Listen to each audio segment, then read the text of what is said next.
Então, boa noite. A filosofia deve dizer tudo. Marquês de Sade. Mostra, Benzinho, mostra tudo, tudinho. Dalton Trevisan. Uns comem, outros fodem, uns cometem, outros dão. Arnaldo Antunes. Já se falam que 3 brasileiros estão juntos, estão falando porcaria. De fato. Mário de Andrade.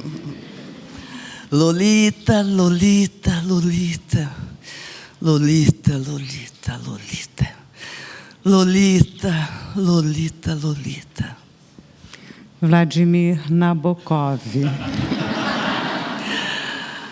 A literatura é inorgânica, nada pesa sobre ela. Ela pode dizer tudo. Jorge Bataille. O que não se diz, apodrece em nós. Nelson Rodrigues.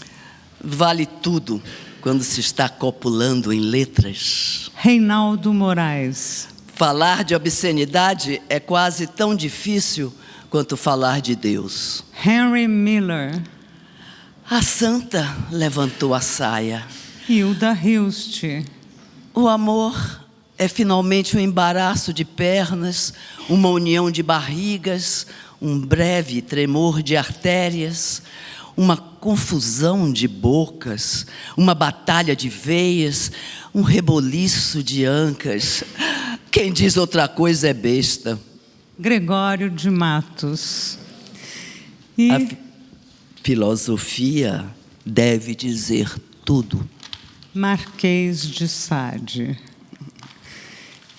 E assim vai. Então, primeiro, boa noite a todos. É uma alegria estar aqui. Obrigado, Josélia, por essa oportunidade. E uma alegria imensa, uma honra estar do lado da Helena Inês. Nesse momento, inclusive, que o nosso cinema está tão ameaçado, a gente está aqui com testemunho vivo dessa grande atriz e diretora, não é? Do que é o nosso cinema. Então, estou alegríssima. Muito obrigada. Muito obrigada. Eu quase que tenho que falar de novo, né? Mas agradeço. É uma honra muito grande estar aqui, né? E nós não permitiríamos, né, um verão com censura.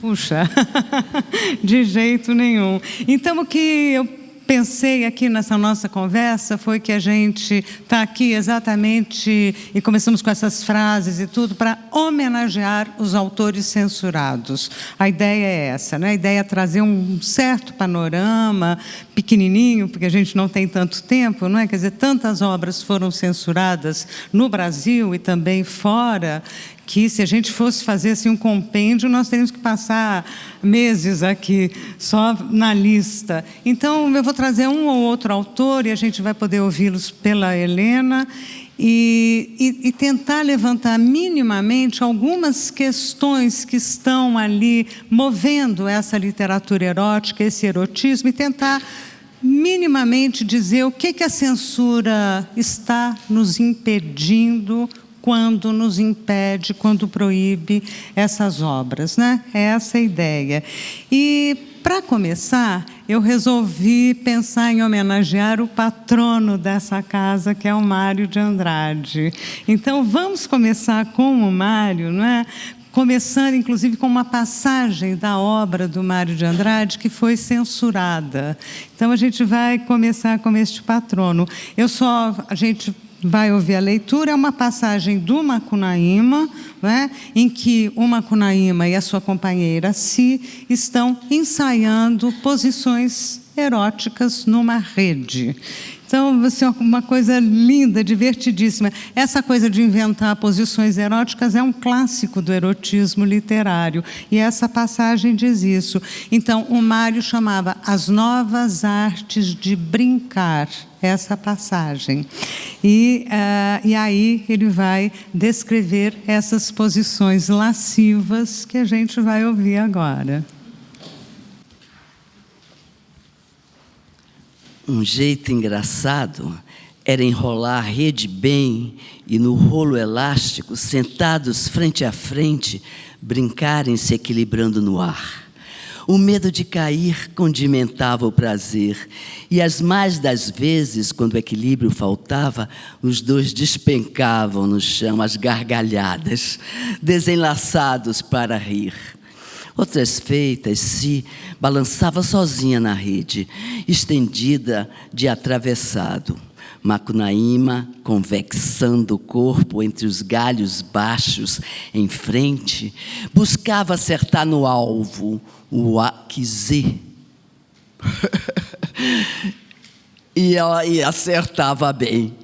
E aos embalaços, chegando e partindo, a brincadeira esquentava, até que, não aguentando mais, o imperador partia também no voo da rede, no embalanço final.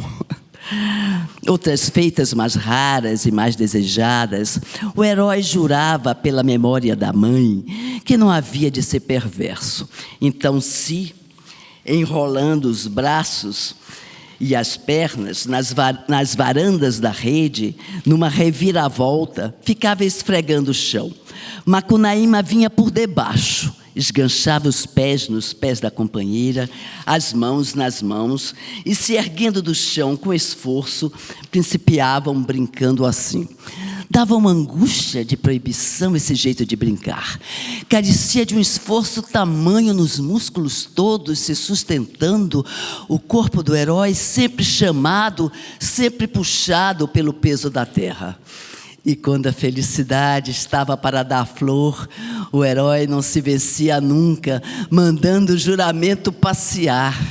Abria largados os braços e as pernas, as varandas da rede afrouxavam, e os companheiros sem apoio tombavam com um baque seco no chão.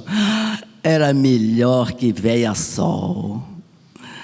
Se Tiririca se erguia sangrando e dava sovas tremendas no herói. Macunaíma adormecia no chão entre pauladas, não podendo viver mais de tanta felicidade. Era assim. Pois é, então para vocês terem ideia, essa é uma passagem que só existe na primeira edição de Macunaíma de 1928. A passagem foi retirada e até hoje a gente lê Macunaíma sem essa passagem, que o Mário chamava hora de As Artes de Brincar e hora de As 3F, 3 pontinhos na rede. E a minha hipótese é que, assim, isso foi cortado ali, e eu vou contar em que circunstâncias, porque esse trecho realmente assume um tom francamente sexual, embora Macunaíma é um livro, assim, que tem sexo da primeira linha até a última, né? Em que esse sexo, essa sexualidade é muito forte. Então, talvez a gente já possa considerar que essa história de só vincular o Mário à identidade nacional é uma espécie de censura também, né? Dessa sensualidade tão forte que esse livro tem. Mas o corte dessa passagem não é uma questão de ordem estética, foi efetivamente uma questão de ordem moral, né? A gente está falando aí, quer dizer, de 1928 é a data em que o livro é publicado, e o livro é considerado imoral e, assim, é atacado como um atentado ao pudor, aos bons costumes, essa coisa que a gente tem ouvido aqui no Brasil bastante ultimamente, infelizmente, né? E esses anos, né, finalzinho dos anos 20, início dos anos 30, né, em 1930 vai ser a segunda edição do Macunaíma, já com esse corte que permanece até 2020, diga-se de passagem, né? E era um tempo, não é, ali de véspera do Estado Novo, é um tempo de tolerância zero no Brasil, né? Tempo de integralismo, tempo da Igreja Católica com todo o seu moralismo, tempo de antissemitismo, de ideias racistas, de muito autoritarismo, de horror dos comunistas, essa coisa toda. Então, um tempo muito forte de intolerâncias. e aquele puritanismo da Igreja Católica que comandava na época a elite do país, né? Então, só para vocês terem uma ideia, quer dizer, Macunaíma é super atacado quando sai como um livro imoral. E outro livro da época que hoje não é um top da nossa enfim, da história do Brasil é o Casagrande Senzala, que vai ser censurado também na época. O Gilberto Freire é chamado, então, de o pornógrafo de Recife. Então, a coisa era bem barra pesada, né? Aqui em São Paulo também, quer dizer, embora São Paulo tivesse uma modernidade talvez maior e tal, o Mário sofreu demais com isso. Então, no caso, aquele tipo, ele acabou cortando a passagem da obra, mas assim, com muito medo, não é, da questão da reputação dele e tal. Foi uma coisa que o amedrontou muito. Manuel Bandeira, que dizia em carta: mas eu adoro essa sacanagem, ficou muito chateado com o Mário, mas não adiantou. E assim, como eu disse, o sexo é um tema central no Mário, não é? Basta a gente lembrar do Amar, verbo intransitivo, dos Contos Novos, de um Frederico Paciência, né? Quer dizer, o que o Mário coletou assim da pornografia, eu digo, o cancioneiro pornográfico popular do Brasil, que é tão legal, o Mário adorava, né? Aquelas quadras, aquelas coisas todas. E, nesse momento, se viu, não é, acuado e cortou ali essa passagem do livro. Agora, em outros momentos do próprio Macunaíma, isso é uma coisa bem genial, ele driblou a censura, assim, legal, sabe? Ele fez aquela artimanha que muitos escritores fizeram, que é falar sem falar. Falar de outro jeito, que a erótica literária está cheia de exemplos assim. Um desses a gente acabou de ler aqui, que é o Nabokov, né? Mas muitos outros, né? Falar de um outro jeito. Então, há também, né? E a gente vai trazer aqui para vocês um outro capítulo de Macunaíma, uma passagem que ele usou dessa artimanha de falar de outro jeito e não foi preciso cortar.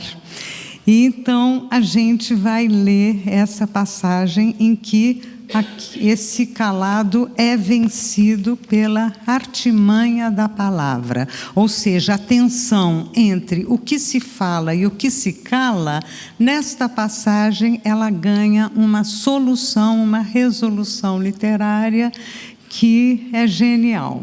Vamos ver? Macunaíma aproveitava a espera, se aperfeiçoando nas duas línguas da terra, o brasileiro falado e o português escrito. Já sabia nome de tudo.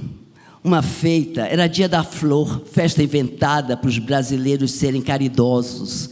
E tinha tantos mosquitos, carapaianhas, como é esse carapaianhas?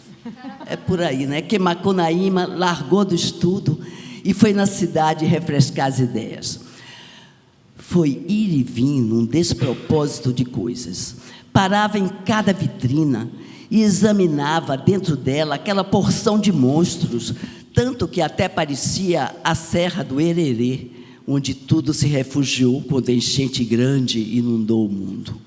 Macunaíma passeava e encontrou Macuiantã, com uma urupema carregadinha de rosas. A mociça fez ele parar e botou uma flor na lapela dele, falando: custa 1.000 réis. Macunaíma ficou muito contrariado, porque não sabia como era o nome daquele buraco da máquina roupa, onde a Cunhantã enviara a flor. E o buraco chamava Botoeira.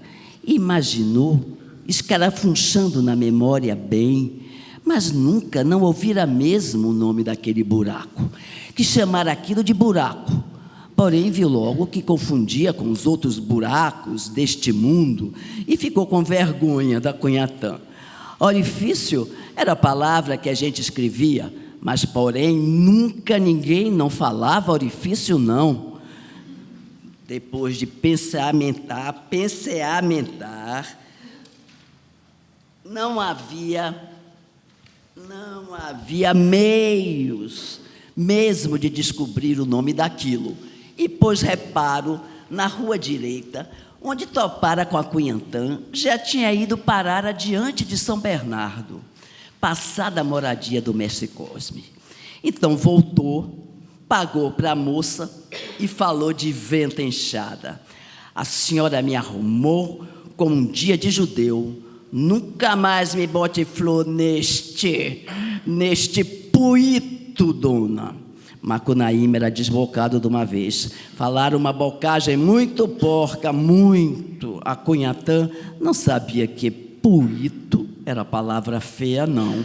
E enquanto o herói voltava aluado com o caso para a pensão, ficou se rindo, achando graça na palavra. Puito, que ela dizia e repetia gozado. Puito, puito. Imaginou que era moda. Então se pôs falando para toda a gente se queriam que ela botasse uma rosa no puito deles. Uns quiseram, outros não quiseram. As outras cunhantãs escutaram a palavra e empregaram, e puito pegou. Ninguém mais não falava em boutonnière, por exemplo. Só puito se escutava. Bom, então a gente viu que a questão aqui é em torno de um buraco e de preencher um buraco, não é? Então, o Macunaíma está ali na rua, ele está num momento que ele está se aperfeiçoando entre o brasileiro falado e o português escrito. E aí, quando a Cunhantã vai botar a flor ali, naquele buraco da lapela, né, um buraquinho estranho mesmo, então, aí você tem essa possibilidade de nomes que ele não fica feliz com nenhum. Botoeira, isso aí não dá certo, essa palavra é muito desconhecida. Boutonnière, então, muito menos, que é uma palavra transplantada, né, do francês e tal, que o modernista não ia gostar. Aí a palavra orifício, ele diz, isso aí é do português escrito, não é do brasileiro falado. Então, que raios, não é, vai se fazer para se preencher este buraco, não é? Há o buraco, que é o buraco da lapela, e há um buraco linguístico que tem que ser preenchido aí, né? E aí, o tempo todo, não é, o personagem e o autor estão se virando com isso. É muito importante a informação de que ele quis farar buraco, mas ele ficou com medo e constrangido de que isso podia confundir com outros buracos que, enfim, não tem lá grande reputação e também então não quis. Então, toda a questão dele nesta passagem vai ser como preencher este buraco linguisticamente, uma questão literária. Mas a gente tem uma questão moral aí que está pulsando, né, junto com a questão estética. E aí, ele acha essa palavra, puito. Puito é uma palavra de tradição indígena que significa anos. O Mário vai recolher essa palavra numa lenda, né, daquelas inúmeras que ele vai pesquisar no Macunaíma, que conta como os animais e os homens adquiriram o ânus. Puito é um personagem, na verdade, que ele zombava muito das pessoas quando ninguém tinha esse órgão no corpo. E todos eram obrigados a comer e a defecar pelo mesmo buraco, que era a boca. Ou seja, puito é um buraco que vem preencher uma falta, que vem preencher um outro buraco. Vocês estão vendo que o buraco é mais embaixo, né? Então, da mesma forma, o personagem vai preencher o buraco da língua que impedia ele nomear o tal buraco da lapela e também os outros buracos, né? Ou seja, o Mário também faz a mesma coisa, ele vai trazer essa palavra para as nossas letras, né, para o vernáculo do país, e vai preencher. O tiro, portanto, aqui da censura sai pela culatra, porque se ele não fala não é? Aquela palavra que está na cabeça de todo mundo, que não é falada, né? Que é daquele buraco, ele vai, pelo excesso de significantes, pelo excesso de palavras que vai evocando, ele acaba falando muito mais. A abundância das palavras, não é, alternativas para aquela que é proibida, realiza um excesso e uma solução genial, né? Então a gente vê, né, que há uma questão aí que ela é resolvida, que fica um pouco ao contrário do que a gente viu na primeira passagem, que ele é obrigado a cortar aquilo. E isso nos mostra, não é? Acho que essas duas passagens que a gente leu, como há um problema quando se fala de Mário e o sexo, porque havia, não é, quer dizer, até muito recentemente, um problema muito grande também com a homossexualidade do Mário. Então, era como se não pudesse se tocar nisso, né? E mais também, era como se Mário, que se tornou um símbolo da identidade nacional brasileira, e Macunaíma, que aquilo não pudesse ser misturado com o sexo, com esta coisa suja, com essa coisa que o Mário fala, né, que a Helena leu. Bota dois brasileiros juntos, estão falando porcaria. Mas, assim, quando está falando da identidade nacional e tal, não vamos botar sexo aí, né? Então, vou só lembrar aqui uma terceira passagem na obra do Mário, que é uma passagem em que essa questão pessoal vai aparecer. É um poema em que, na verdade, é um poema lindo que chama Girassol da Madrugada, em que ele teria feito uma nomeação ali num determinado verso que iria, vamos dizer assim, denunciar sua homossexualidade, como ele já está sendo nesse momento muito atacado. Até o Bandeira vira para ele e diz: não bote isso no verso, porque vai ser barra pesada, vai ser um sofrimento, e ele faz então uma substituição. O poema chama-se Girassol da Madrugada, e a gente vai ler, infelizmente não tem muito tempo, vamos ler apenas uma estrofe dele.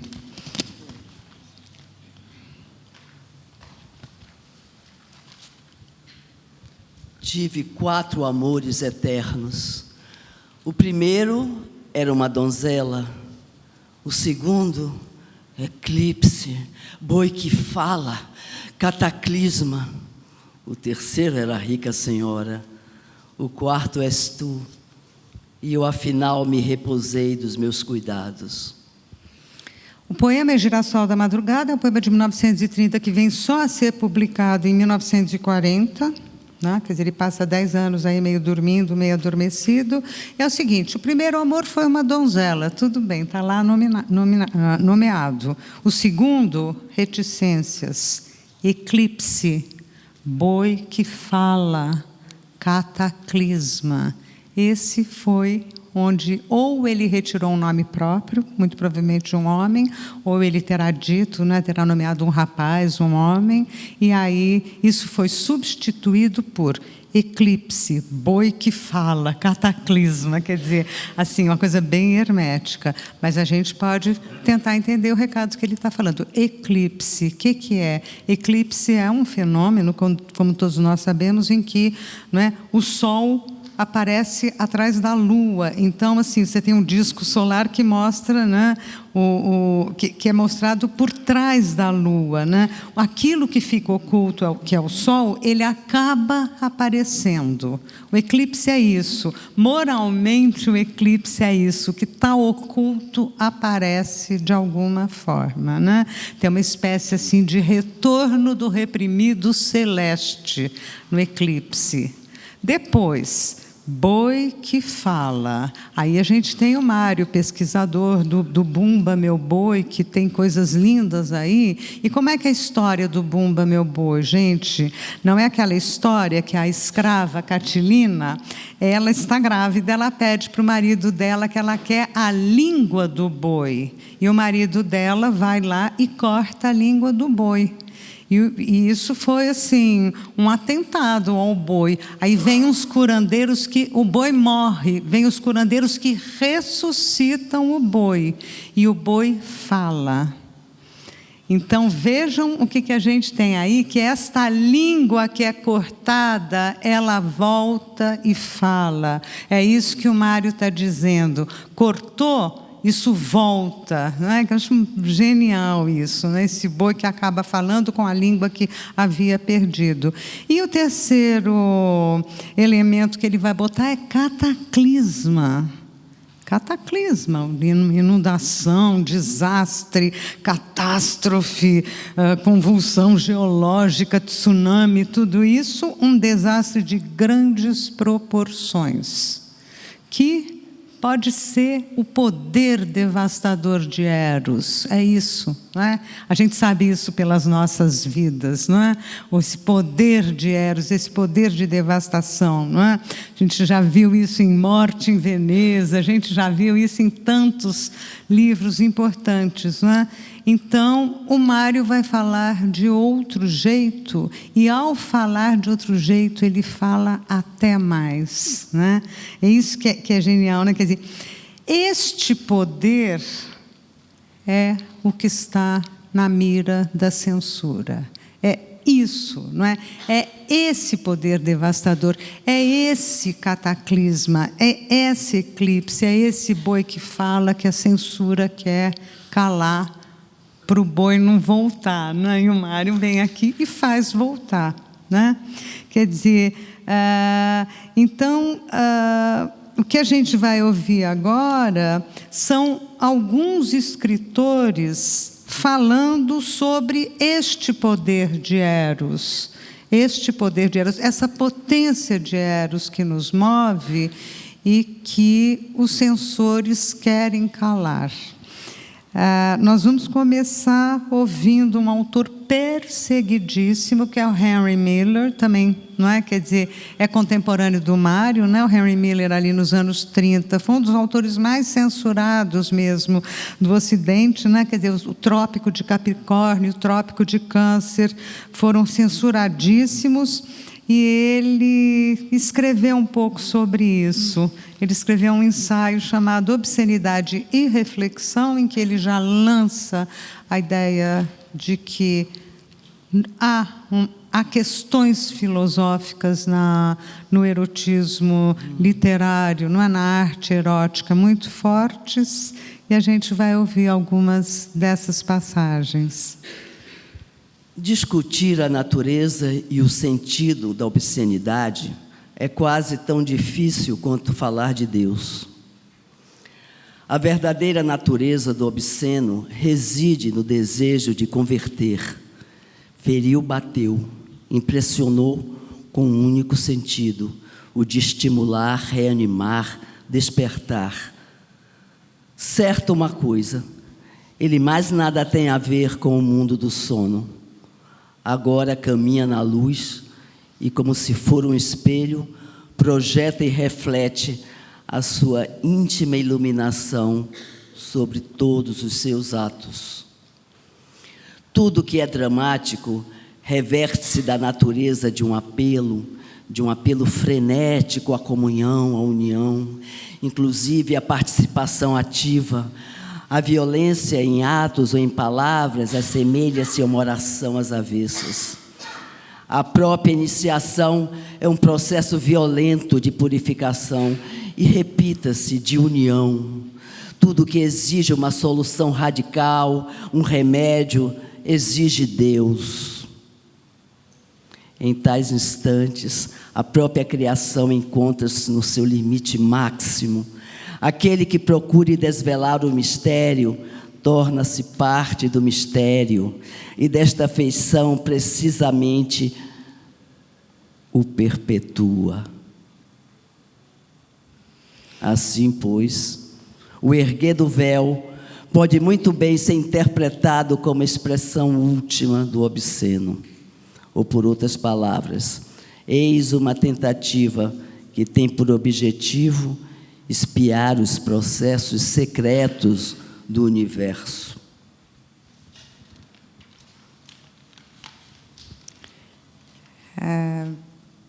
Esse ensaio é um ensaio de 1949, é um ensaio que ele está respondendo aos seus censores.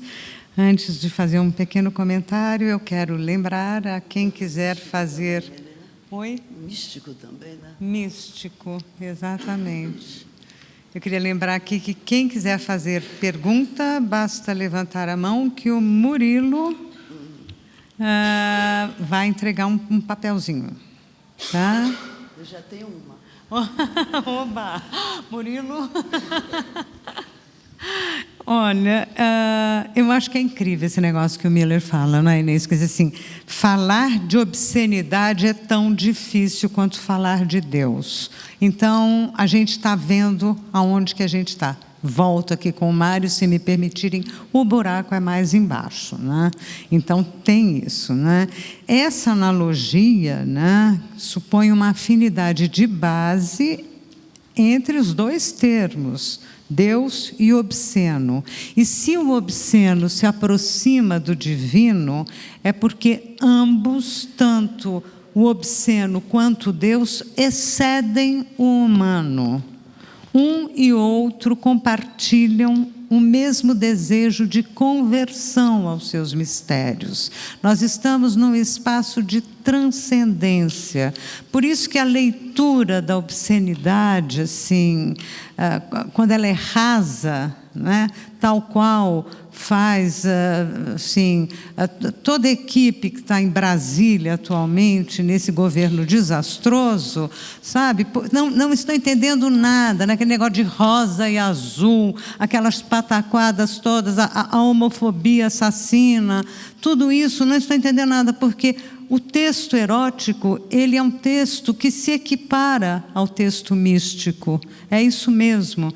Então, nós estamos ali num espaço de transcendência. E essa aproximação que o Miller faz, obviamente, ele queria, ao fazer isso, chocar ali as boas consciências da sua época, não é? Que não admitiam aproximar, não é? O erotismo, a erótica, a imaginação pornográfica, né?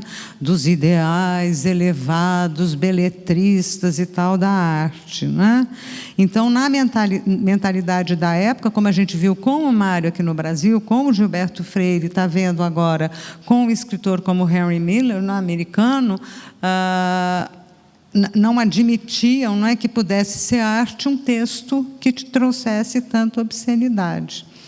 Mas a gente tem condições, a partir disso, hoje, de pensar, né, de fazer uma reflexão sobre isso. Né? E, segundo Henry Miller, que eu vou citar aqui uma frase dele que eu acho genial, né, é o seguinte: não é possível encontrar a obscenidade em qualquer livro, em qualquer quadro, pois ela é tão somente uma qualidade do espírito daquele que lê ou daquele que olha. Então, ele transfere essa questão que a censura está colocando para fora, ele transfere para dentro. Não é? Então, meu olho, qualquer coisa, essa câmera aqui olhando para mim, eu posso dizer, que obsceno. Não é? Então, não é? Quer dizer, é este funcionamento interior, não é? É para não é? Essa literatura erótica, ela sempre devolve para a gente, né? Então, são palavras extraordinárias que nos levam a perceber a profundidade, né, dos textos eróticos e a entender o que a censura está querendo sequestrar de nós. O que a censura nos impede, na verdade, é a reflexão. É isso, né? Não pense, não filosofe, a reflexão livre, a reflexão profunda sobre as nossas próprias inquietações. Né? Então, a censura é efetivamente contra o pensamento e contra a filosofia. E já que estamos falando isso, eu não posso deixar de citar pelo menos uma pequena passagem de outro autor censuradíssimo. Esse eu acho que talvez do Ocidente seja o autor mais censurado do Ocidente, que é o Marquês de Sade. Divino Marquês, né? Então, fragmentos dos 120 dias de Sodoma.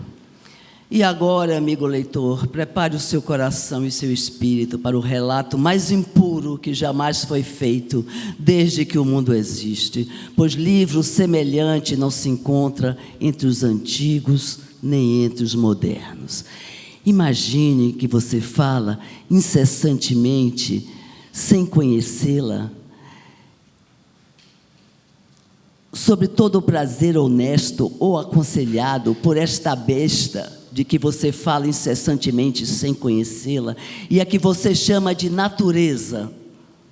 Imagine que esses prazeres, digo eu, serão rigorosamente excluídos dessa coletânea e que, quando porventura aqui estiverem, serão sempre acompanhados de algum crime ou coloridos por alguma infâmia.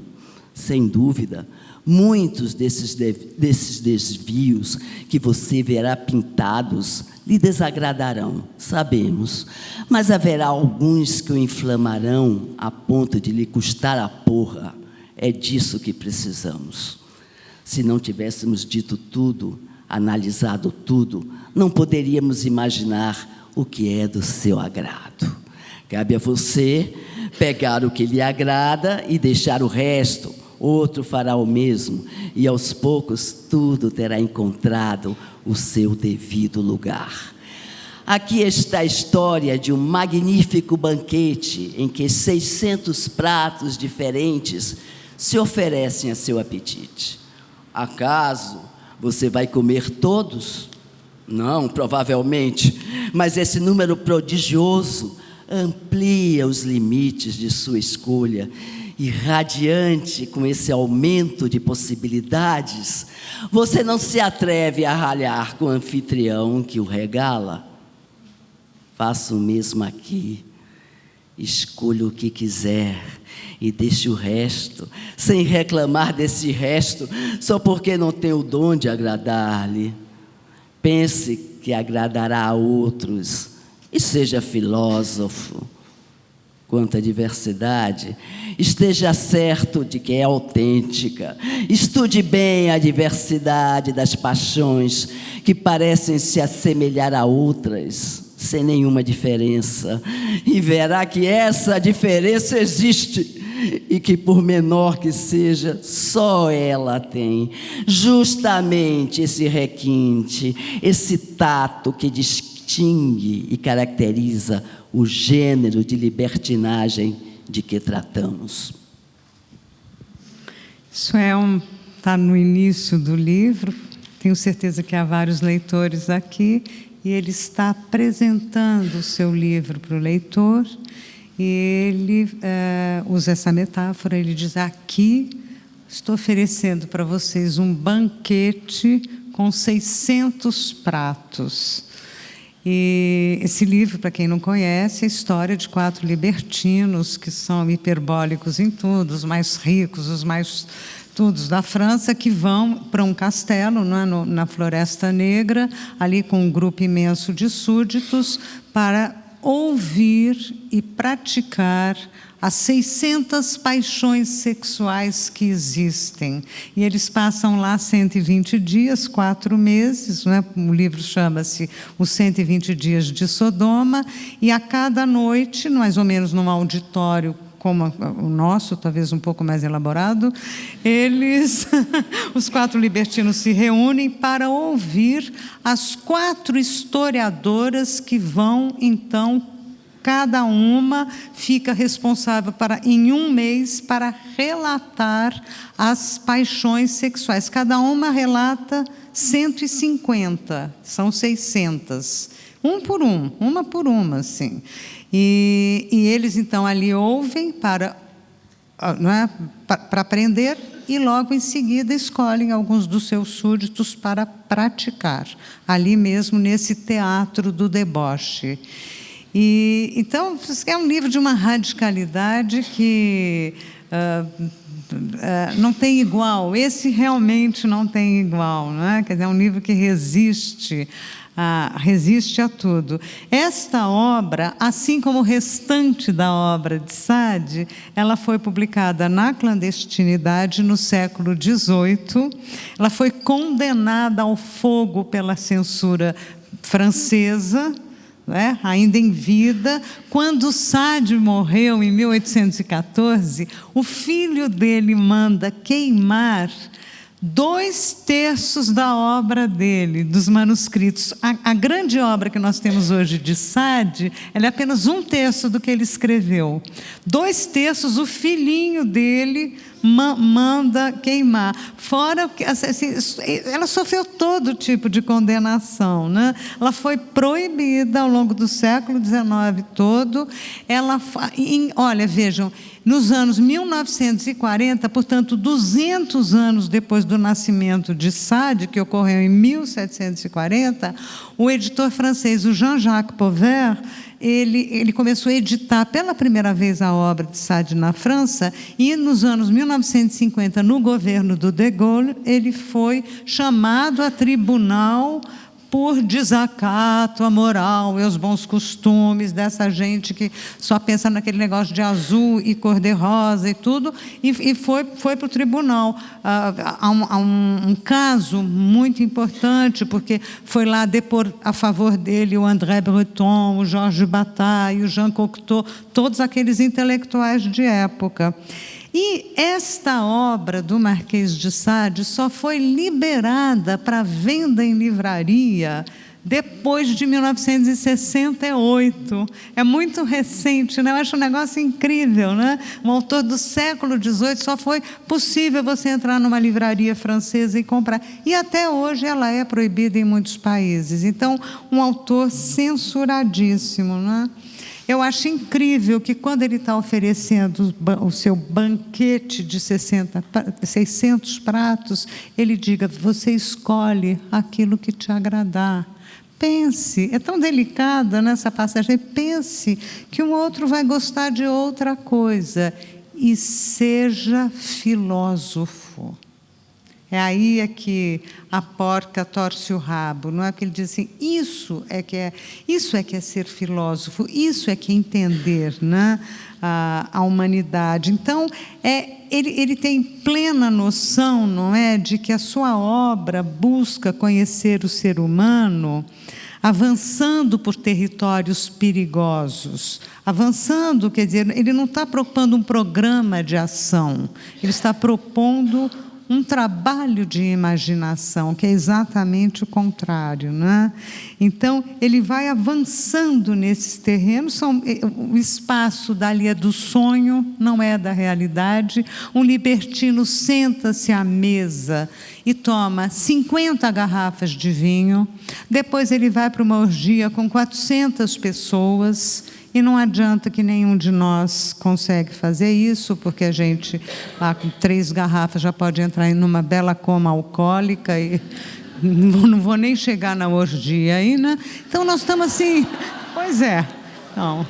Gente, quer dizer, essa literatura, ela vai superar aquilo que são as nossas limitações empíricas, e ela vai criar este sonho de absoluto, que é a obra de Sade, que são esses 600, banquete de 600 pratos, aquela loucura, aquele desvario, que é aquilo que não é possível praticar, mas é possível a gente ter essa liberdade da imaginação, né?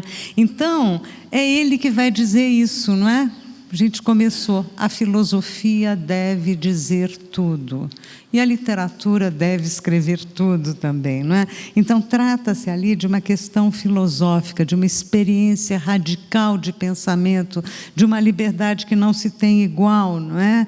E é essa possibilidade, não é, de imaginação que a censura quer nos sequestrar, né? Quer dizer, a literatura de Sade, ela expõe um conhecimento e amplia sobre aquilo que a gente considera o que é o humano, o que é a humanidade, mas aquilo está longe de ser um programa, não tem nada a ver com isso, é uma grande aventura de pensamento. Então, nós vamos ouvir alguém que está nessa linha também, está nessa vibe, que é o Nelson Rodrigues. Vamos voltar aqui para o Brasil. Teatro não é Guaraná, é isso mesmo. O teatro tem de humilhar, de agredir, de ofender o povo, o espectador, para que se desenvolva nele uma série de competências.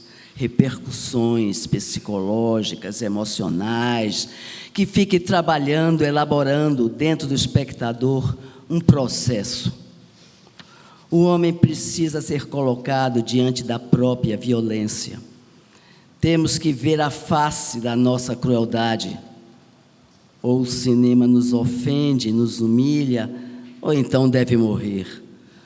E sempre que o cinema apresenta sordidez em dimensão gigantesca, cada qual sente o eterno, o sagrado, que existem no mais vil dos seres.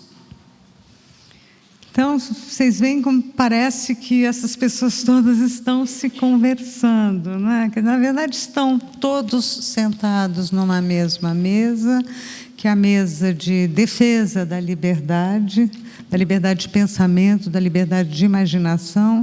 E é incrível, não é? O Henry Miller, lá nos Estados Unidos, vivendo na França, o Marquês de Sade, lá no seu século XVIII, nosso Nelson Rodrigues, aqui nos anos 50, 60. O Nelson é outro autor censuradíssimo no Brasil, todo tipo de censura também, né? E todos eles estão falando sobre essa liberdade e sobre esta transcendência, né, que o erotismo, tanto na sua prática como na sua escrita, nas suas representações, não é, conduz. Todos eles, né, a gente vê aqui o Nelson Rodrigues também falar sobre a dimensão sagrada, a dimensão sagrada da arte, não é? Todos eles vão convocar essa dimensão, né?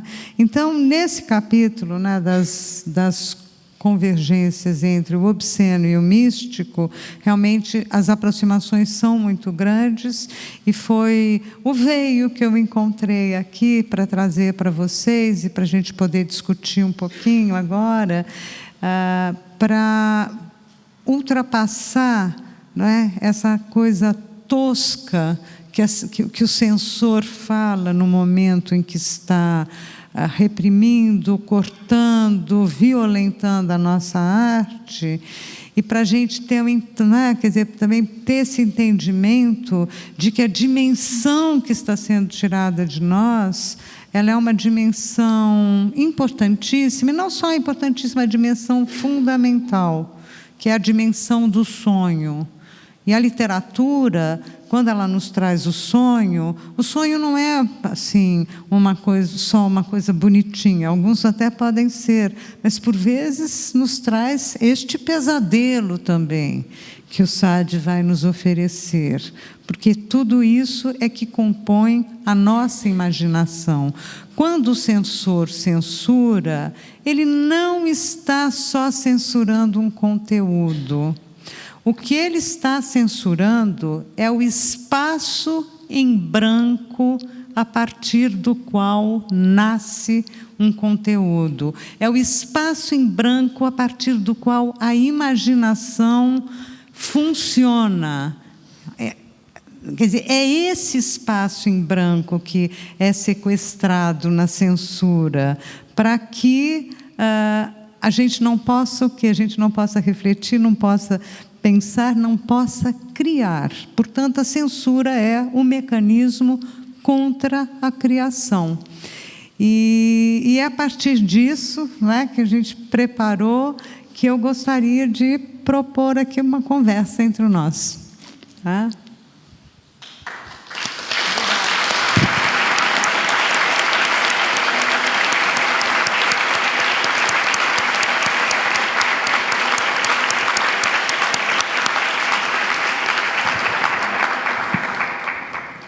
Observar, ouvindo você, mais uma vez, né, como a censura é sutil, né, como ela se apresenta assim, tenebrosa, né, sutilmente, e acho que é exatamente contra esse vazio onde nasce a criação, né, onde é o vazio da liberdade, esse espaço em branco, né, que você falou, é aí que eles querem realmente atingir, não é?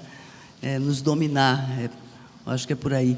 E também é muito interessante, lendo o poema do Mário de Andrade, que o dizia um pouco, de uma forma meio assim, brincando, é claro, com um grande gênio, que ele precisava sair mais do armário, aí ele sai completamente, né? e ver como descanso, o repouso, né? Aquele último amor, né? Que o primeiro tinha sido tão, não é, um eclipse tão terrível na vida dele. Então, eu também queria louvar o Mário de Andrade, a Biblioteca Mário de Andrade, a sua diretora maravilhosa, onde está. E é isso, e agradecer também a presença de vocês e ouvir mais um pouco a querida estrela, Eliane.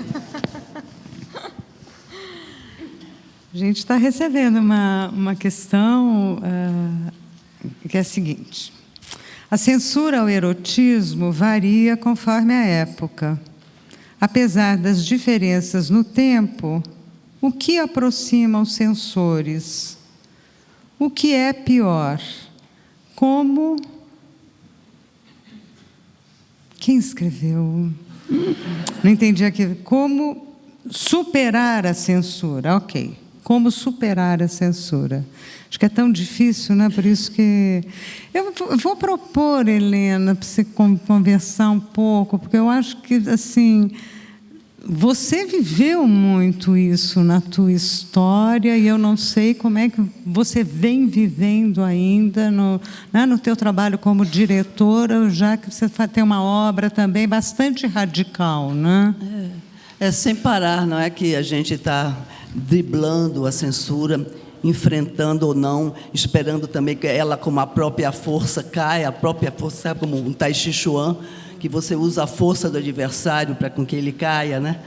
Acho muito interessante, mas é uma presença constante, né? Constante, a censura, e de diversas maneiras. E quando você falou também do Nelson Rodrigues, né, que foi um contemporâneo meu também, até escreveu sobre mim, né, carinhosamente, numa capa de revista, escreveu Helena, que é também Inês, e falava da tragédia inerente a esse nome, né, de uma mulher sozinha, solitária, e outra amada por um povo. Então, é uma pessoa com quem eu convivi durante muito tempo, né, e através de momentos diferentes. Por exemplo, quando eu fui do CPC da UNE, né, bem esquerda mesmo, completamente radical, participando das ligas camponesas, o Nelson Rodrigues tornou-se uma pessoa, né, muito difícil, né, de conviver, falando das meninas, né, das meninas de esquerda, das meninas de passeata, que tinham os calcanhares sujos, né, que belas mesmo são as granfinas. Então, era uma figura também assim, mas um gênio, não é?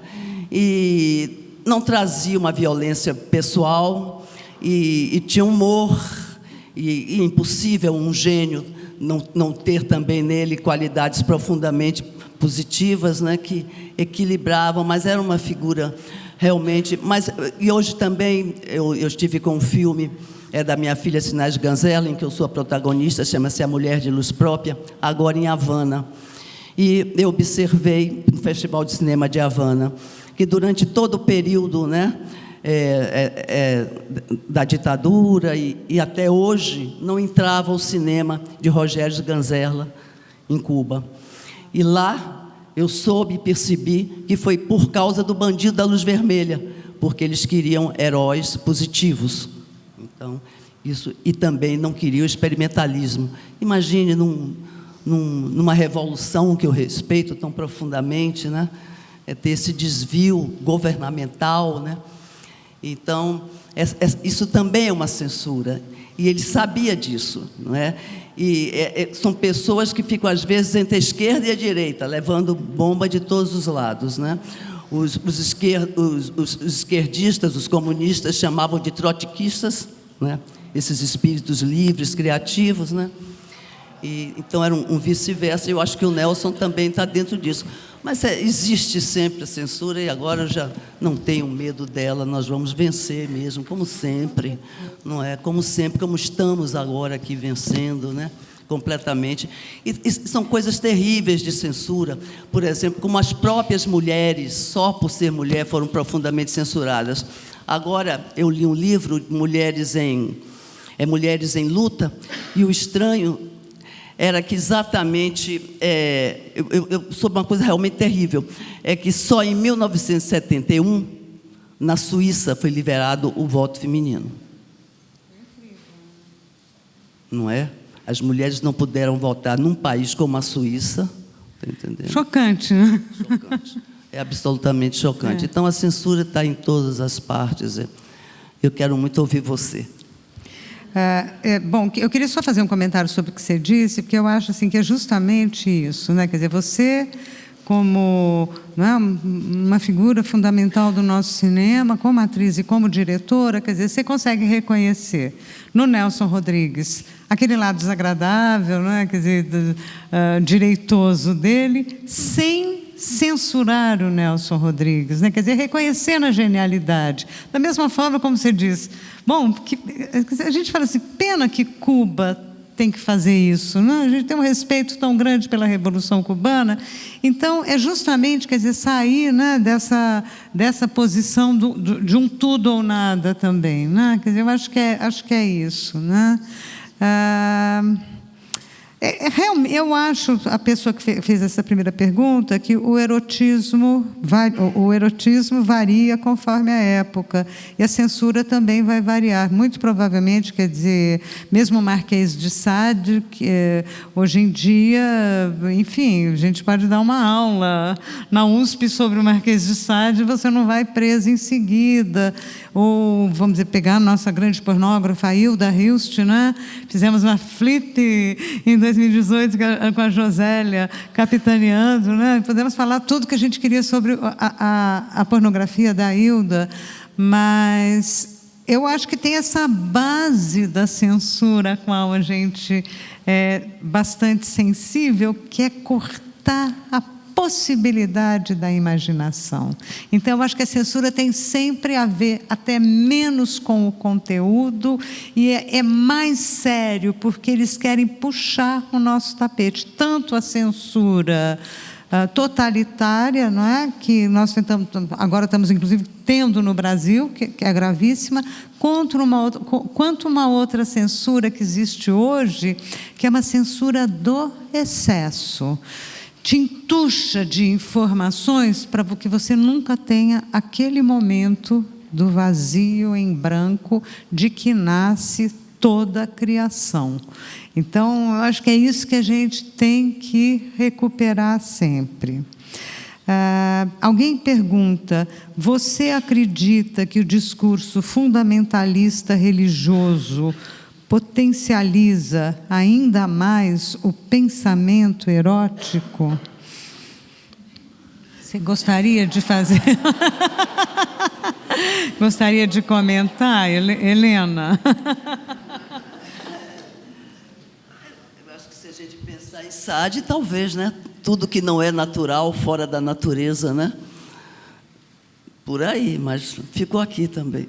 E você responde. Essa ideia de que o grande escritor francês que eu adoro, que é o Stendhal, do início do século XIX, ele tem um conto em que uma princesa italiana, é um dia muito quente, e ela, então, vai tomar um sorvete, uma mulher linda e tal, e a hora que ela pega aquele sorvete, assim, ela experimenta, da primeira lambida muito erótica no sorvete, ela diz, pena que não seja pecado.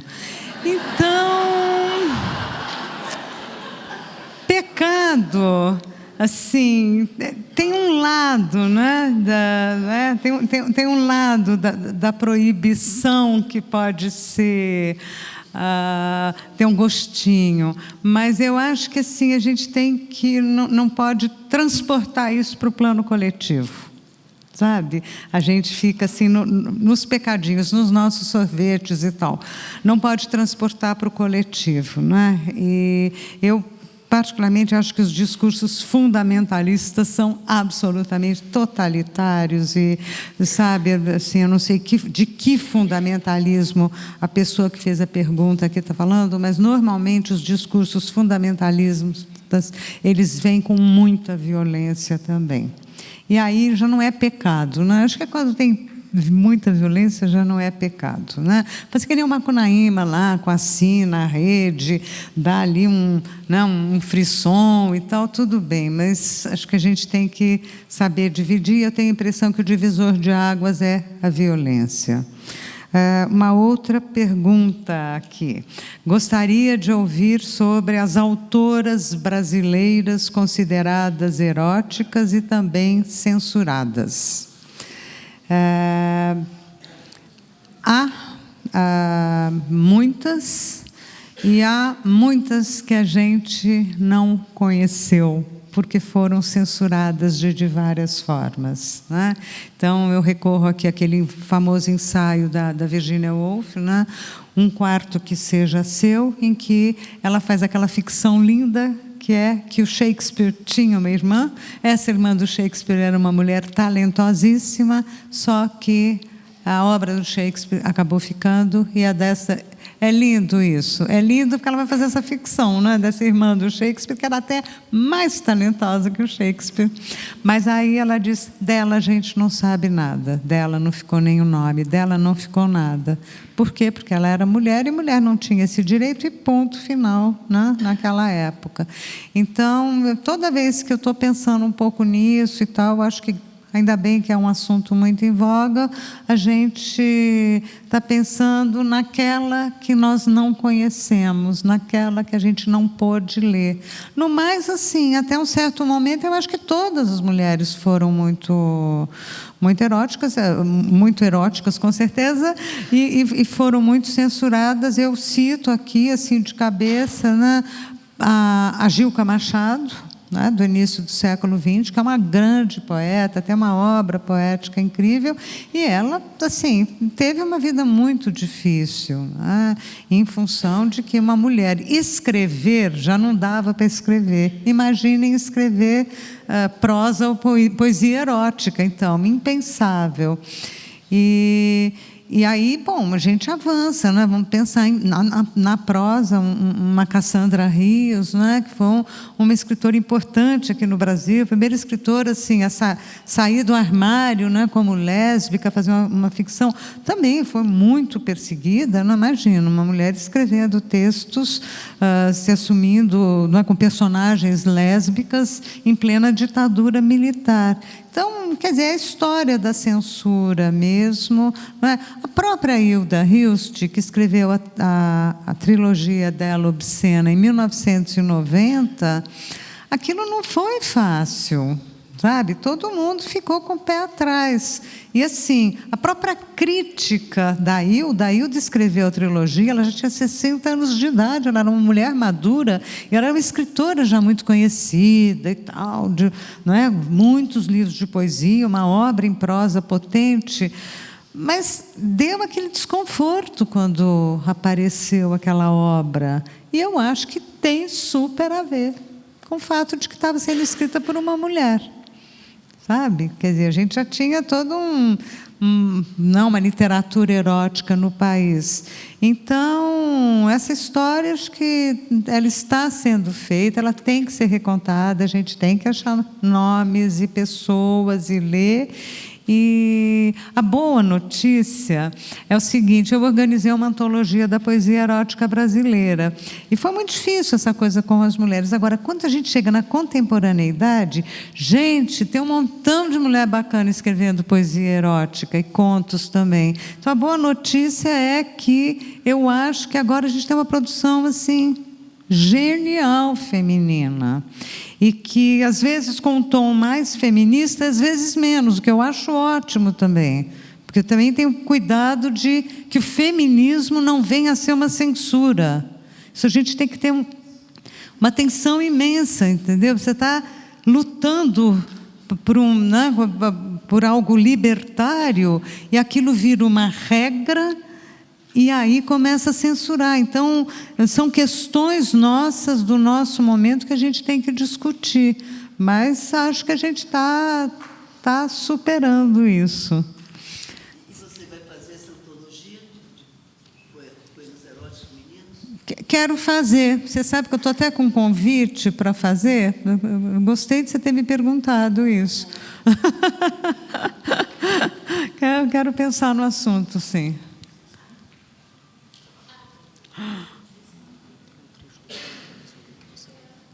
Tá. Isso aqui não é... Então, você falou que o Miller e a Marisa, que é contemporânea, inclusive, na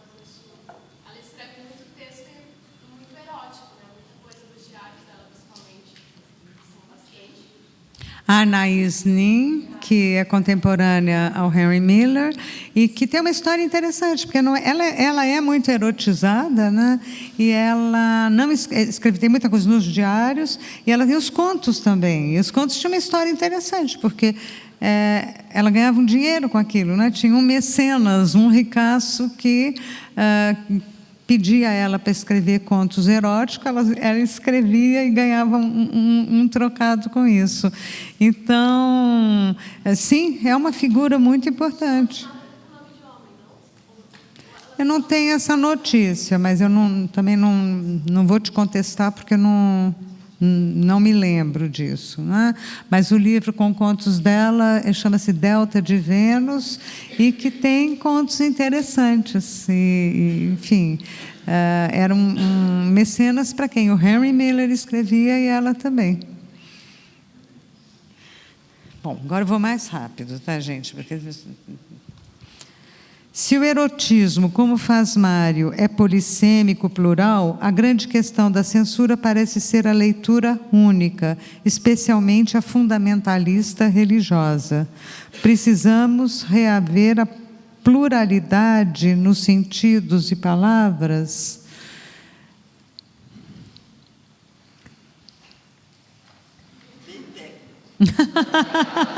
Não, a pluralidade é bom, né, gente? Assim, né? O Mário, que se dizia pansexual, né?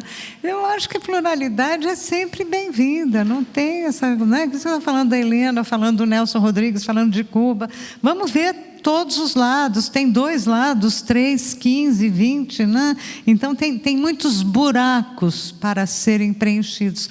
Pluralidade é sempre bem-vinda, não tem esse papo de jeito nenhum para nada de uma leitura única, né? Pelo menos nesse campo da arte que a gente trabalha, de jeito nenhum.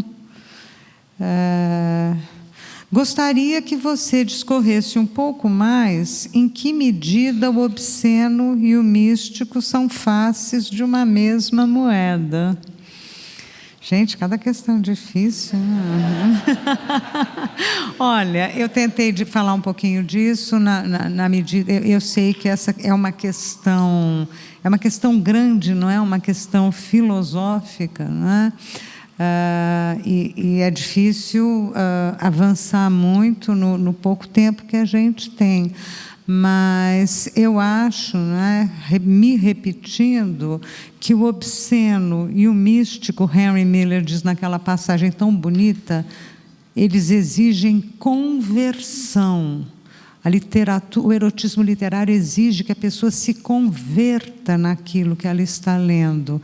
Sabe o que acontece? Quando leem normalmente um texto erótico, muitas vezes vem aluno, uma pessoa dizer: mas esse texto não tem profundidade psicológica.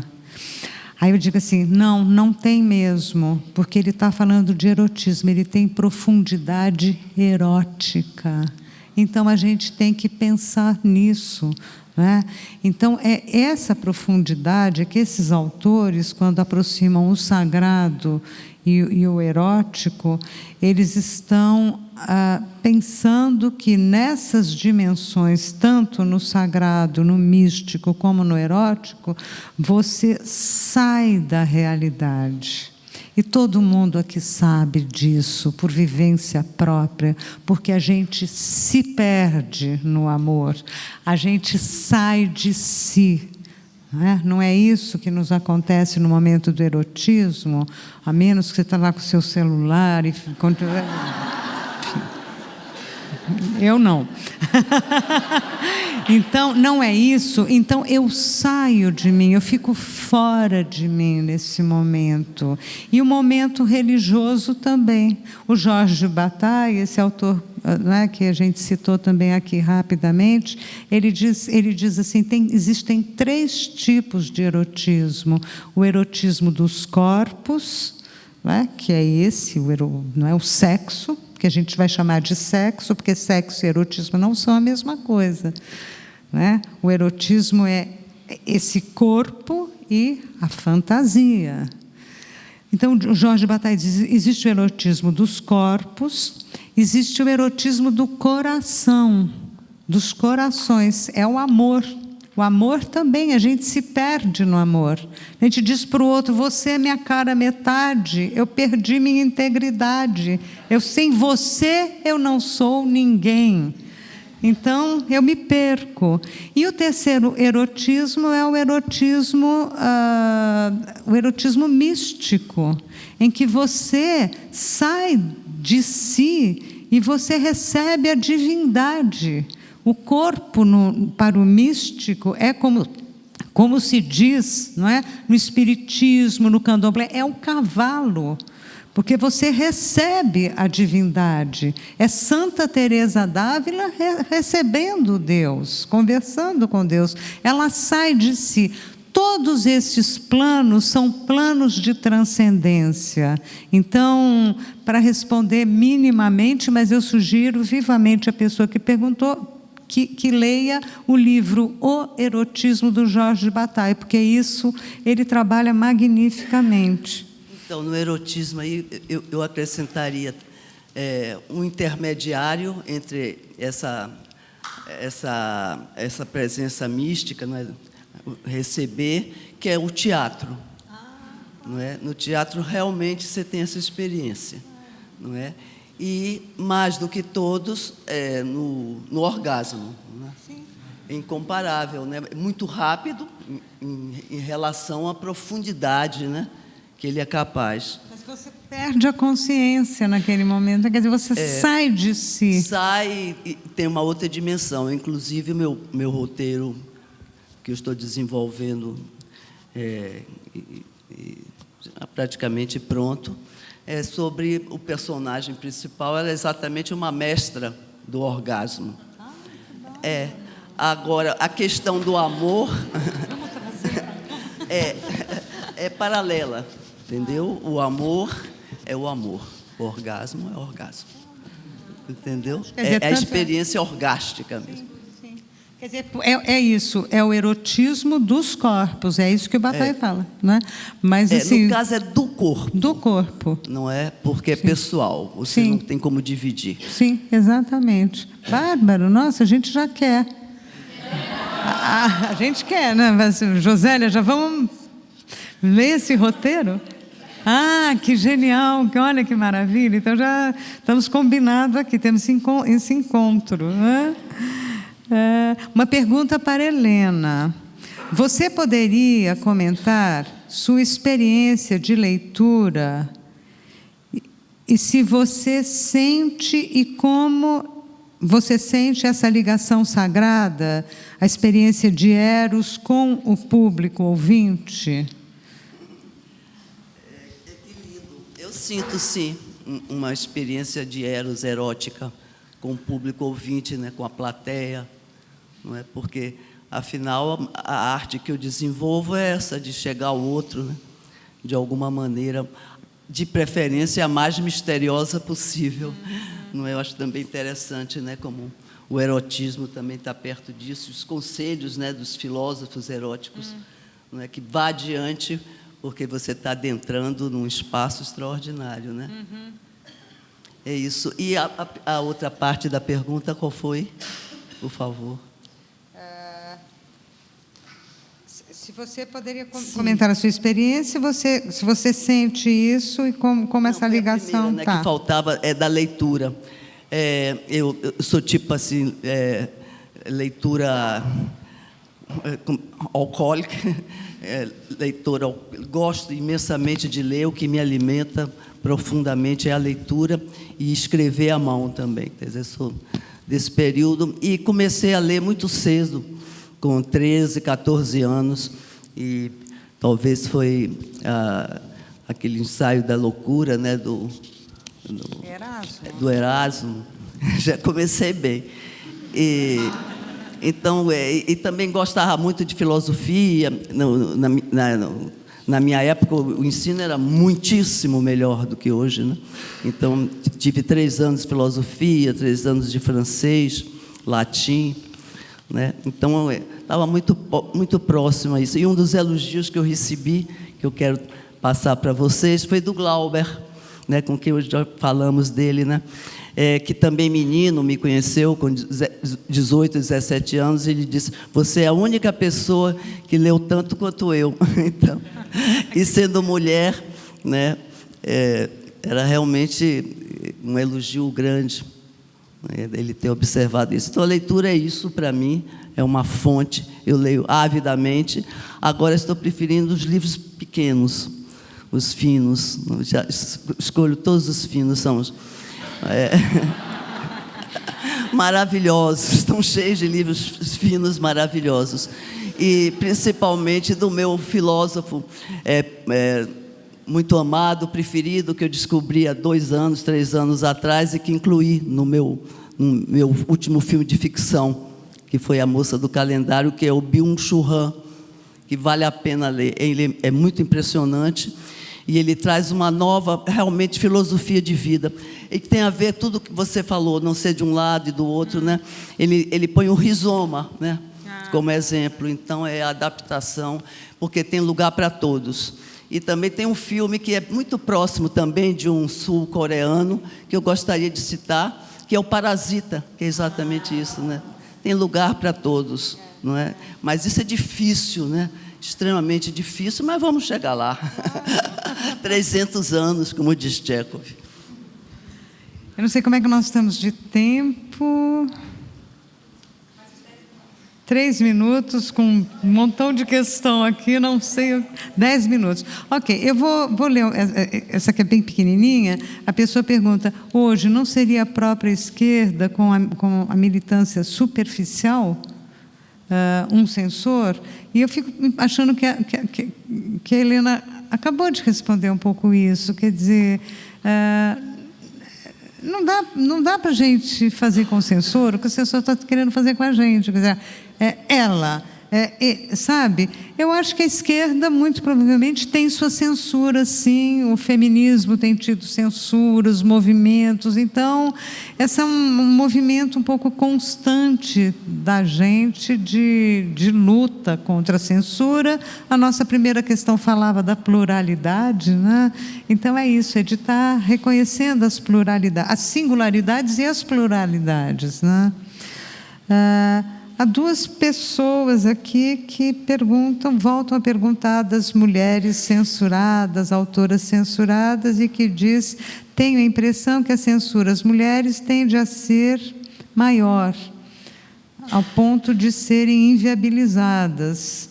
Acho que a gente já falou o que você acha do assunto. Acho que nós 2 já nos pronunciamos, sim, porque na escrita não há uma censura sobre a mulher que escreve ou que filma erotismo, mas sobre aquela que escreve, aquela que filma. Pelo menos tradicionalmente é isso, né? Se a gente está aqui, 2 mulheres aqui, e nessa biblioteca maravilhosa dirigida por uma mulher, e todas as outras estão aqui. Então, enfim, a gente está então na luta, né? Sobre a Hilda Hilst, sua poesia, como foi aceita pelo público da época? A Hilda, vamos dizer, de uma forma geral, uma autora um pouco hermética, né? Então, houve uma dificuldade. Eu acho que hoje não, estou vendo, até pelos alunos e tudo, assim, uma coisa legal de ouvir bem a autora, de não ter uma aceitação muito grande. Agora, a poesia erótica da Hilda, ela até hoje choca muito. Choca a prosa erótica, é muito chocante. Foi muito interessante a experiência na Flip, que, a convite da Josélia, eu dei uma aula sobre a Hilda, porque comigo tive também a sorte, eu tenho essa sorte de ver essas pessoas maravilhosas lerem, para eu comentar. E foi a Yara Janra que esteve aqui, não é? Fazendo esse espetáculo incrível que é o Caderno Rosa de Laurie Lamb.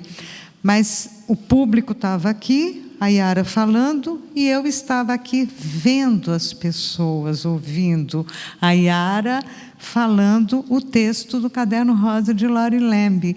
Então eu pude fazer uma leitura dos rostos, não é, que estavam na minha frente, porque naquele momento eu não estava falando. E é muito chocante, as pessoas ficam muito chocadas, e eu também fico, não, entende? Quer dizer, é isso que eu digo um pouco, que a literatura erótica, ela não é uma coisa bonitinha, assim, na maior parte. São textos muito fortes. Agora, o que a gente tem é de falar, isso é imaginação, isso não é um programa. E o da Hilst não está dizendo, olha, vamos mandar as crianças de 8 anos de idade se prostituir.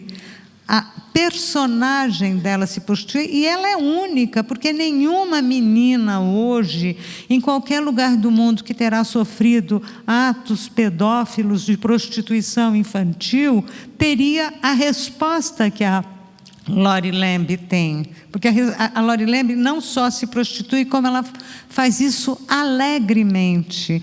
Então, aquilo não é realidade. O que eu tenho vontade de falar para todo mundo quando está lendo Sade, Hilda, quando está assistindo filmes, aquilo não é a realidade. Então, aquilo é esta transcendência, né? E agora tem uma pergunta longa aqui. Então, vou ler aqui. Gosto da ideia de transcendência para pensar o erotismo. Considerando as investigações de Bataille sobre a relação entre eros e morte, poderíamos então enunciar o tabu como uma das grandes questões a impulsionar a experiência erótica? O tabu. O que você acha?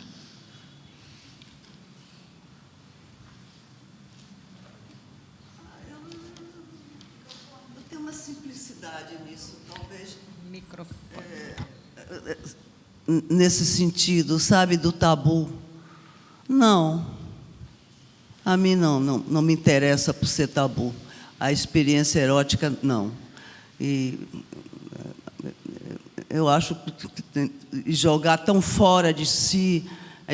Claro, você fala na imaginação, e eu estou falando, né, em um outro lado, né? Alguma coisa física que você pode acionar para ir nesse mistério, nesse vazio, nessa página branca, né? Que é a essência do erotismo. É ou não é? Eu lhe pergunto, o orgasmo. É?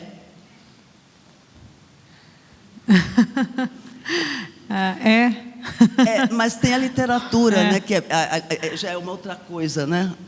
A literatura, por si só, já é, né, um orgasmo. Exatamente, porque a literatura, ela fala mas ela não é, né? A literatura é uma realidade de palavras. Pode causar o orgasmo, mas qualquer coisa pode. Isso eu aprendi com a própria... Qualquer coisa. Essa lâmpada, né? Uma nota de R$100, que coisa, né? Se for de $100, melhor. Então, qualquer coisa. Então, não tem objeto. Isso é um negócio. O erotismo não tem objeto. Claro que a gente elege. Eu digo, aquela pessoa, assim, ok. Mas, em si, não tem objeto. Qualquer coisa pode ser erótica, né? Porque isso está, como diz nosso amigo Henry Miller, na cabeça de cada um, né? De quem lê, de quem olha e de quem está naquela parada ali, entendeu? Então é isso, né? Tudo pode ser erótico. Não só o tabu, né? Não só o tabu. Não só o tabu. Quer dizer, eu acho que a questão do tabu, a gente tem que pensar um pouco assim, se a gente pensa assim, o tabu do incesto, né? Segundo Lévi-Strauss, Freud, assim, é algo que funda a nossa humanidade. Quer dizer, a gente está sempre dentro do tabu também. Há sempre, né? Quer dizer assim, tem sempre uma proibição ancestral. E a gente está também sempre brigando contra o tabu, com um sonho de liberdade. Então, Não adianta, né? Quer dizer, esse tema, ele mobiliza essas coisas grandes, né?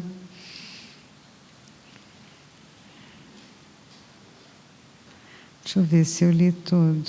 Bom, aquela pergunta: erótico é o mesmo que pornográfico? Então, normalmente, quando eu vou falar, sempre tem essa pergunta, né? Eu acho que é interessante, é uma coisa importante também, né? O tempo e o avançar do modo de pensar e viver da sociedade transformam o erótico em pornografia e vice-versa. O que poderia ser considerado erótico pornográfico em uma época pode deixar de ser em outra? Total. Assim, eu acho que todos nós já vivemos essa experiência de folhear um livro, que você tem lá uma coisa erótica de Pompeia, e tem, né, assim, ver uma fotografia de ontem. Então, quer dizer, aquilo que fica assim instituído como arte erótica vai variar muito de época. No cinema vê-se muito isso, né, o tempo todo. Eu pensei em Brigitte Bardot, né, que era exatamente um símbolo erótico, né? Ela foi a primeira das mulheres desse símbolo tão forte quanto ela era, que usava a calcinha branca, porque até então só se usava a calcinha preta, mas ela ia contra esse símbolo da puta, e vinha como a menina da família, né? Então vinha de calcinha branca. Então varia, né? Demais, né, os símbolos eróticos, né? Demais fumar, né? Cigarros era um símbolo erótico, né? Havia um erotismo nisso, em ver, né? Então é isso, né? Então, acho que, quer dizer, sempre você está lidando com algo que diz respeito ao sexo. Mas, assim, os símbolos, como a Helena está dizendo, eles vão variar imensamente. Agora, pornografia é uma noção mais moderna, não vou dizer contemporânea só da nossa época, mas é uma noção moderna. Essa ideia de pornografia está profundamente ligada à indústria cultural, à reprodutibilidade de materiais, vídeo e foto, e material de banca de jornal e tudo. Então, pornografia está ligada à ideia de comércio, acho, né? Então, assim, em essência, para mim, a palavra erotismo e pornografia é a mesma coisa. E quando eu escrevo os meus textos, eu uso assim, indistintamente. Agora, normalmente, para o, vamos dizer, senso comum, diz o seguinte: a pornografia é escancarado, o erotismo é velado. Mas é mentira, gente, porque assim, por exemplo, a Hilda Hilst é muito mais pornográfica nos livros obscenos do que aquele livro de muito má qualidade, mas que fez enorme sucesso, que é Os 50 Tons de Cinza.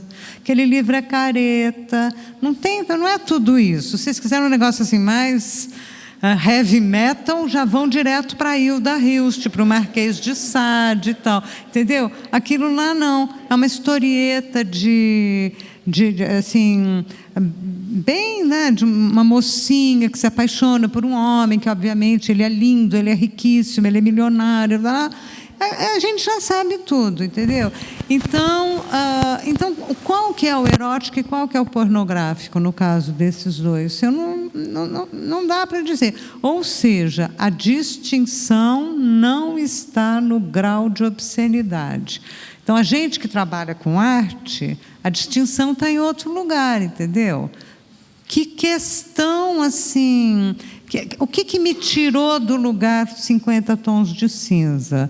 Só na hora que eu estava lendo, quando eu não aguentava mais, dormi ali em cima daquele livro e pronto, porque me pediram para escrever um artigo e aí pronto. Agora, eu pego uma Hilda Hilst para ler, que eu já li esse livro, sei lá, umas 6 vezes. Gente, aquilo acende, aquilo te tira do lugar, aquilo faz você pensar, aquilo...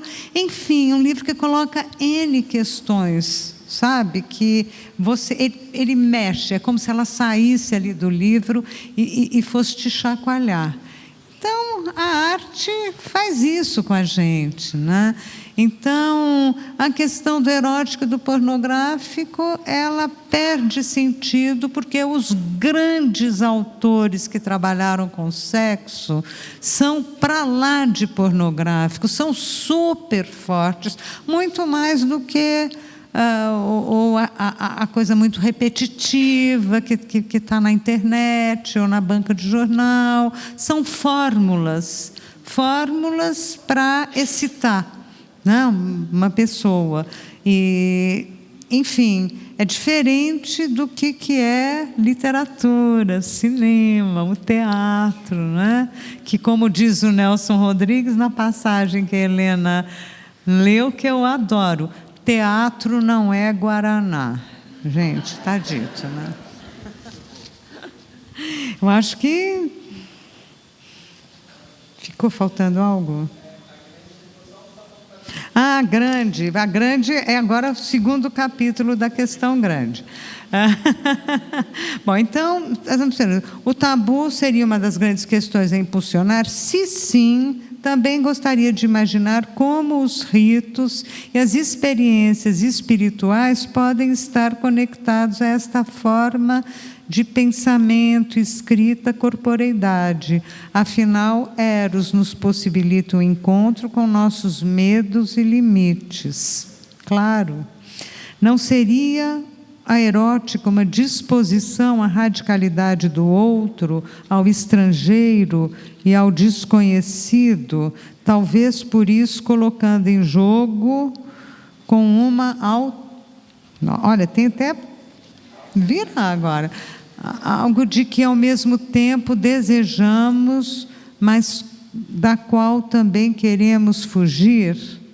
Essa questão foi do Tiago, que eu só posso imaginar que seja você. Ótimo. Claro, acho que você fez uma súmula do que a gente está conversando aqui, né? O rito, qualquer rito que tenha uma elaboração de verdade, não é? Que não seja uns ritos que a gente vê aí pela televisão e tal, que a gente suspeita um pouco que não seja grande coisa, não é? Mas o rito é essa mediação entre o plano espiritual e o plano carnal, né? Então, o rito, ele dramatiza e encena um mito. E por isso que eu acho que a Helena trouxe a questão do teatro, porque o teatro e o rito estão ali lado a lado, né? Então, é importante a gente pensar nessa dimensão mediadora, né, entre uma coisa e outra. É para não perder, não é? Porque isso é uma experiência que devia ser completamente normal, né, para o ator, né, que exatamente claro. Atua, né? É claro. Atuar. Claro. Não é? Claro. E aí você está levantando uma questão que eu também acho muito importante, que é do medo, dos limites, não é? Porque a gente está lidando, se a gente está lidando com a potência do ilimitado da imaginação e com o nosso corpo empírico, que é todo limitado, como eu disse, não dá para tomar 50 garrafas de vinho e, sobretudo, ir para uma orgia com 400 pessoas. Assim. Quer dizer, assim, tem um limite empírico do que é possível um corpo fazer. Então, você está o tempo todo nesse jogo, não é? Que é desse limitado da imaginação e desse limite de um corpo que é provisório, que é cheio de limites mesmo. Então, é esse jogo. O erotismo é isso. O erotismo é esta conversa entre esses dois planos. Por isso que eu digo, o erotismo não é a sexualidade é essa mecânica do corpo no sexo. No erotismo, que o Jorge Bataille diz, a sexualidade, nós humanos vivemos a sexualidade como erotismo, porque nós nunca vivemos a sexualidade sem a fantasia. Ela pode ser uma fantasia horrorosa, ela pode ser uma fantasia sublime, ela pode ser uma fantasia tosca, ela pode ser uma fantasia que está ali numa revistinha e que você está, enfim, ou ela pode ser uma fantasia, enfim, fora de série, que alguém inventou. Essa fantasia pode ser vivida individualmente, ela pode ser vivida em grupo, em casal, com o mesmo sexo, com outro, enfim, pluralidade, mas ela está sempre lá, essa fantasia. E a literatura erótica é a fantasia sobre a fantasia. É isso.